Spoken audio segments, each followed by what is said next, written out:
Well. Look who's back. It's been a while since I've made a video or posted anything. Welcome back to my channel, My Sketchbook 340.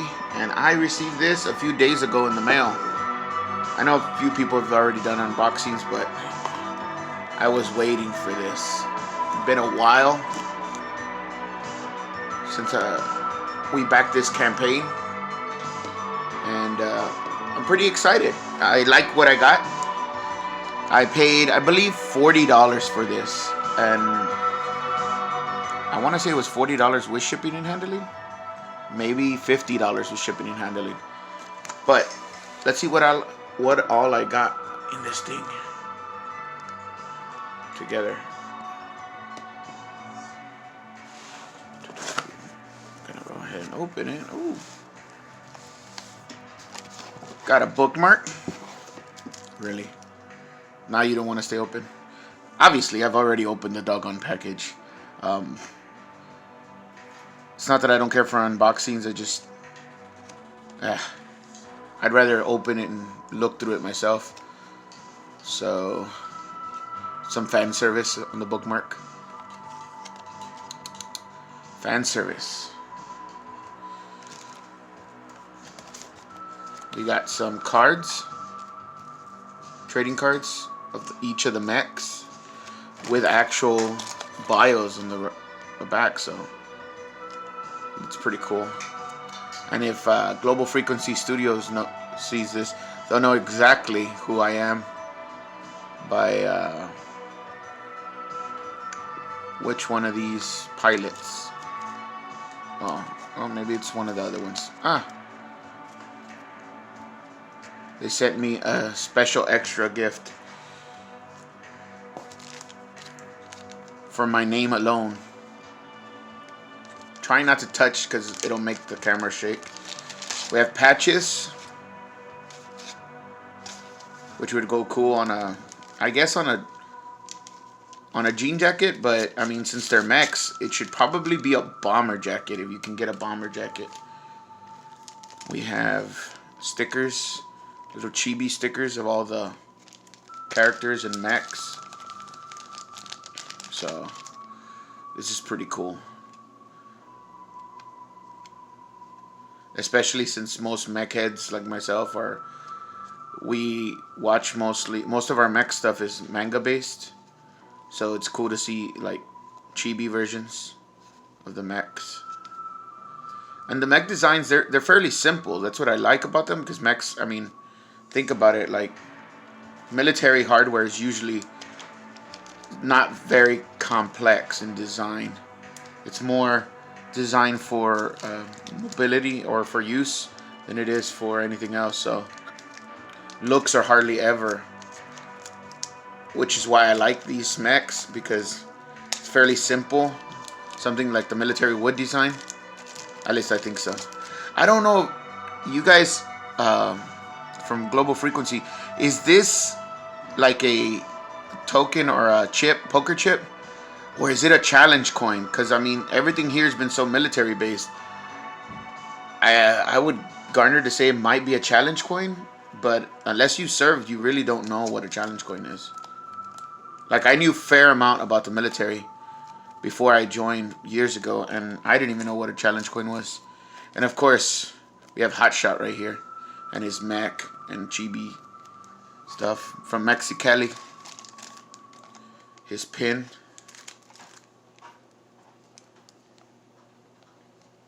I believe this is a magnet. Then we have what looks like a tabletop mech, which is cool because I mean that would be really awesome if you guys did actually design a tabletop based on this. Then you could be making tabletop figurines and campaigns and comics and novels and all that good stuff. And I will say this, like, if you guys do go that way, I would say send a free sample to someone like Razor Fist, who's a huge BattleTech fan, but is right now like really not playing BattleTech because of all the stuff that's going on. So you guys might get a lifelong fan. Let me take a sip of my coffee. Bit of coffee for the working man.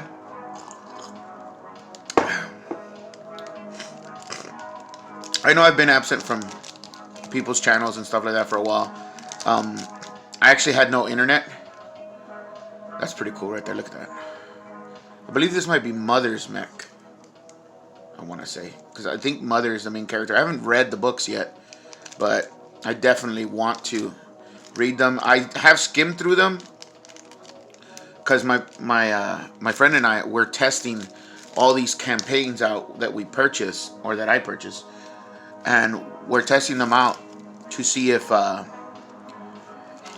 they pass the test of being able to tell the story without actually reading it by just looking through the panels.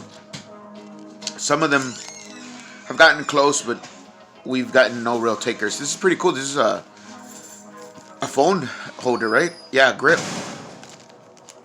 The fact that they even bothered to like make that, or is it a sticker? I don't know. It might. I mean, it's sealed, so they probably made it. It's pretty awesome. I don't even have one on my phone.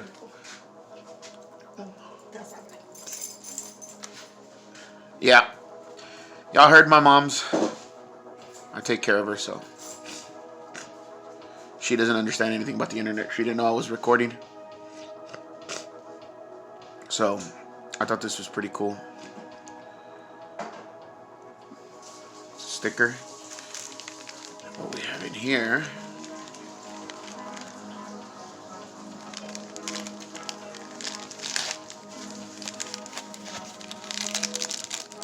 Ah, pins. I don't have my old beret anymore. I could have put one on there, but I have my actual unit. If I have my beret somewhere from the service, my unit pin would be on there. But I could probably get not an army beret, but like a non-army beret, and I could put a pin on it.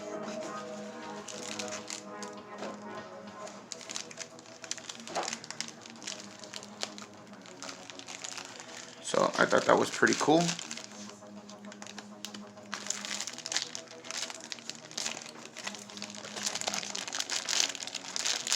Oh, these, the first time I saw them, I thought were really cool. These are stands, I believe. I'm gonna go ahead and open these. Like I've been like, I want to check these out, like standing. So let's go ahead and do that right now.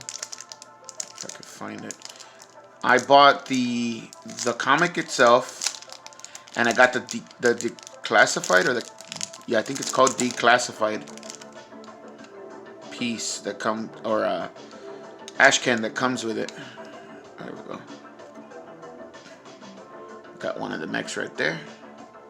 Put that to the side. Go ahead and put the bags back together.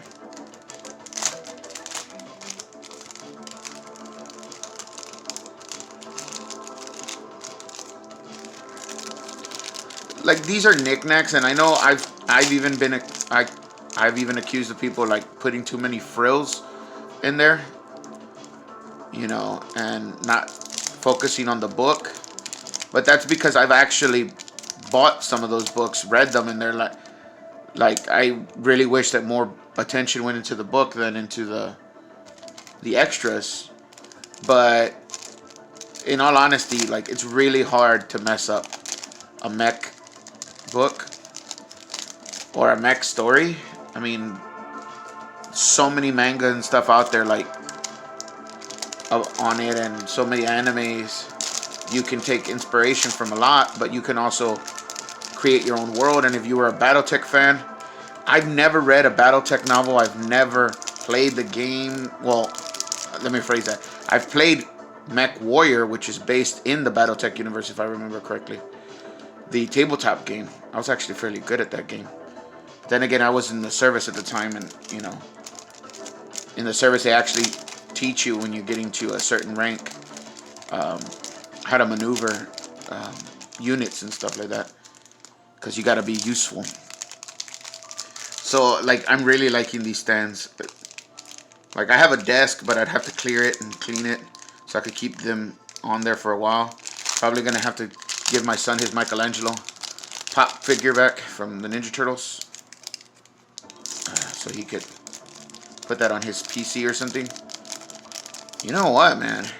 If I really like this book, I might actually design a PC with one of the mechs, or like an all-round PC for it, and then probably maybe one per mech, if people are interested in seeing that or buying a mech-based PC, because I know Gundam has their own PCs. Like they have PCs designed around Gundam, and this is the actual book itself. And I didn't even know it was going to be magazine size, so that was a failure on my part not to notice, first off, but also, or not to read the description. I was so excited, just like that somebody was doing a Mac book, and it'd be like when I keep hearing the guys from Breaking Rad mention that they want to do a kaiju book, and I'm like, why haven't you? Like, I'd love to see a kaiju book.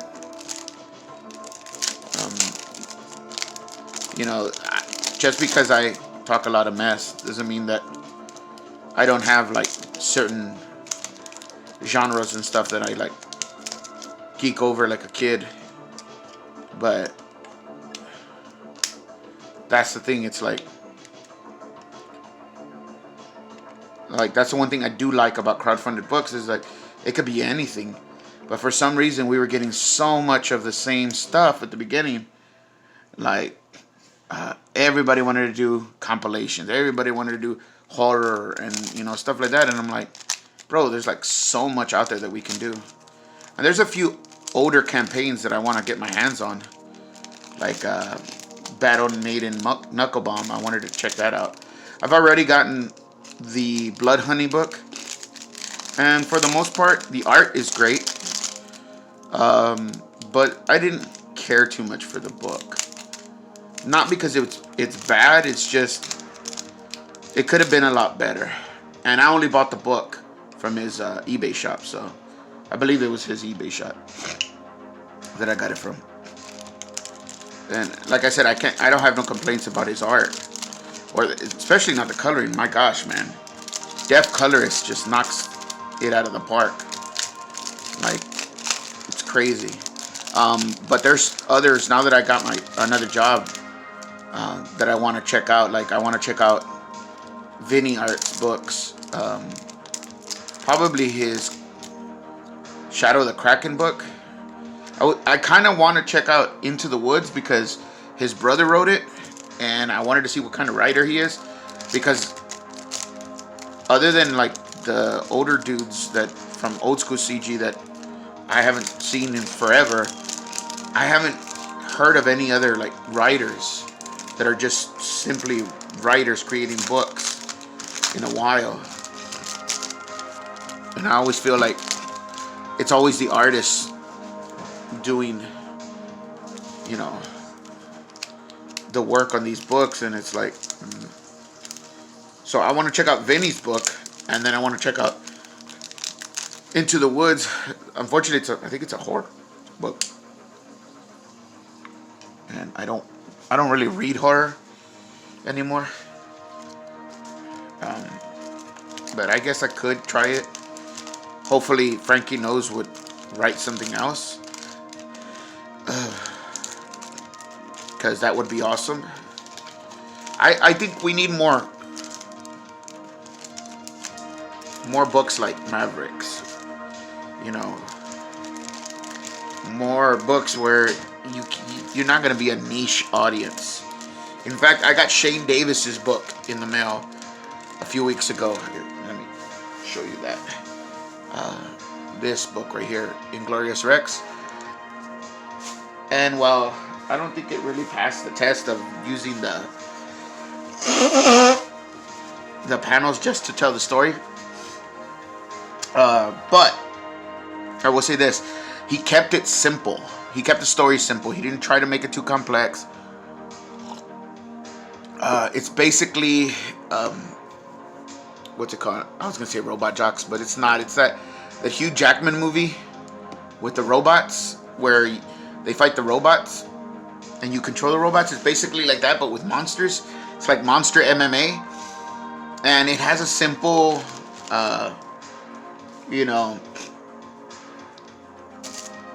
plot, and that's good.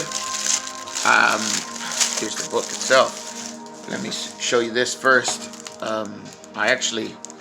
This is the declassified, or the classified. Hold on, let me. Book. Here we go. I like the wrapping paper and the little thank you card.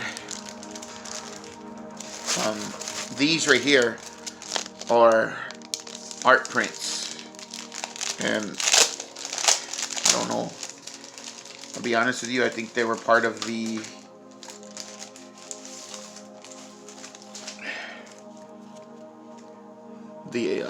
I always like to call them unlocks, but you know, the campaign. The more money it makes, the more stuff you unlock. And this was pretty cool, especially because you could put it together. If you see it right there, right? See how it fits. So you get all these prints, which I think is cool, really cool. And I really need to move this camera back because I'm noticing that I'm not getting much. It was good for like the little toys. We got art prints, more art prints. That's a really good one. Actually, I really like that. I like that one too. Fan service. Oh, I know who this is just by looking at Gunship here. This is Brian. And by the way, Brian, I'm waiting for my book. Oh, this is pretty cool. I forgot about this one.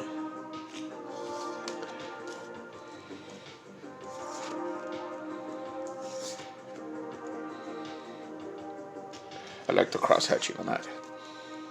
In fact, there's a young kid that styles like this right now in CG. And I really like that kid's art style.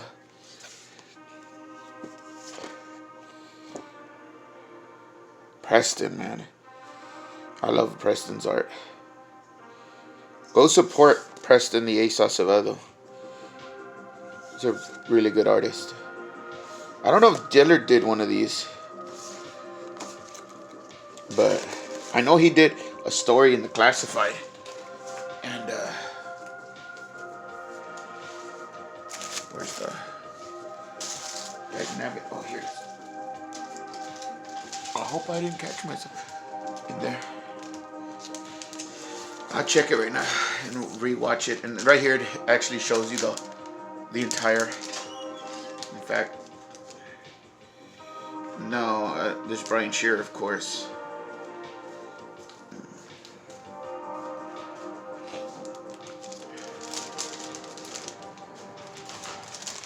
But no, there's no Dillard one. Would have been cool. I do like Dillard's artwork. I know a lot of people think that I can't stand Dillard, or he might think that. I don't know. I don't want to speak for a person, but I do like his artwork. Sometimes it's like, bro, what were you thinking? I'll put these back in later after I've finished the video. But I know for sure that. Well, let's look at this real quick. Oh, I almost doxed myself. These cards right here. It's pretty cool. Pretty cool. Oh, it would have been cool if they fit in together. Would have been really cool. Seriously? I got a runny nose today. I'm trying not to make too many of those noises on camera. Oh, by the way, you guys like the synth wave in the background? It's by White Bat Audio. I believe it's called Nostalgic Synthwave Mix. It's a royalty free. I believe this is Dillard, and I'll say this because Dillard tends to draw himself a lot. I like his artwork, but that dude looks exactly like Dillard, by the way. Like, I don't know if the camera's picking it up, but that is Dillard right there. Like, he must have used himself as reference, and that's why I was like, oh, he did the first story, huh?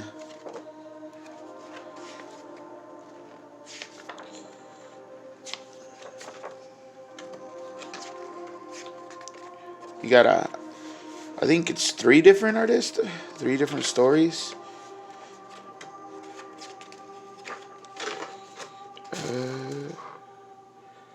No, it's 2 artists, 2 different stories. And now, what the heck? Where'd the book go? Okay. For the pièce de résistance. This is why I backed it. Let me see if my camera picks it up. You can see the gloss right here, but if you look at it from an angle, see if I can pick it up. See right here, the reason it's shining, if you run your finger over it, it actually is, I forgot the name for this, but it's like a mold, even the main character. So they have muted or matted background, and all the characters and the names are actually popped from the book. So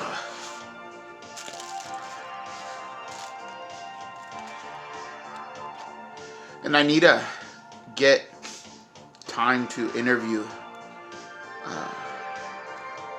Global Frequency Studios. I'd like to do like a whole stream or maybe a recording where we interview them, or I interview them after I read the book.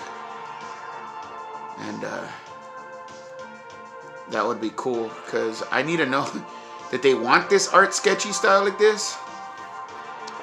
Like, this is one of the first times I've seen a mech design with very sketchy looking art style.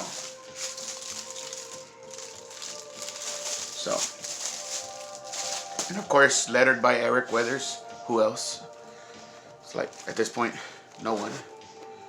So let's take a look at these. I think these are cool. Bam. So I got this, I want to say it was around like $50 at the most. That's what I paid for this.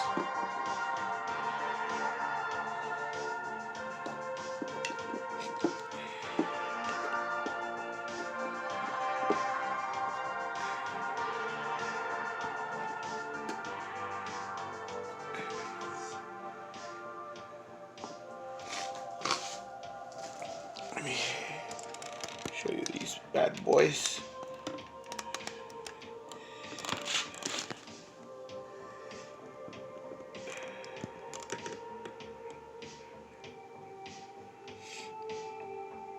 And that is all that came in my Mavrics. That is over there is my my new art paper, 400 grit. I don't think I've ever drawn anything more than 160 or 190 grit. But if I like the book well enough, probably do a piece. Excuse me. I got a bit of a... It's dry in South Texas right now. In my city, it's usually very, very humid, so I'm not used to dry air. So I start to get runny noses really bad right away. So thank you if you watched this. If you like the synthwave in the background, White Bat Audio, nostalgic synthwave mix. Thank you for watching. I thoroughly enjoyed going through this. Like, thank you so very much, Global Frequency Studios, for creating Mavrics, because we didn't have mechs in the crowdfunding space that I know of. I want to pick up ISOM, and I was thinking of picking up Jack Lloyd's book. What is it called? Jack Lloyd's book, The Voluntarist. And I wanted to pick up ISOM because I know he has it in stores. But yeah, like this to me, just with what I got from it, I'm starting to be convinced a little bit more that if you're gonna do a crowdfunded campaign for a book, something like this, along the lines of this, I know it may take a little bit longer, but if you plan it out, you might be able to still get it right on time. But yeah, this was pretty decent. I hope the book is not just as good as all the frills that I got with it, but better than what I got with it. And I'm really hoping that it is. It looks like it will be. I can't wait to tear into the story. Here's hoping that it does not end in such a huge cliffhanger where it's like, oh, bro, we can't, we gotta wait till like a year or two before we see another one. Don't do that to me. Don't think my heart could take it. So, anyway, thanks for watching. This is Mavrics from Global Frequency Studios. I don't know if they have any more copies. You can go check them out on their YouTube channel of the same name, Global Frequency Studios. And you can ask. They're on Indiegogo. I don't know if it's in demand. Should have checked before I made this video. But these are nice goodies, and I can't wait to read the book. Have a good one. God bless each and every one of you. Bye.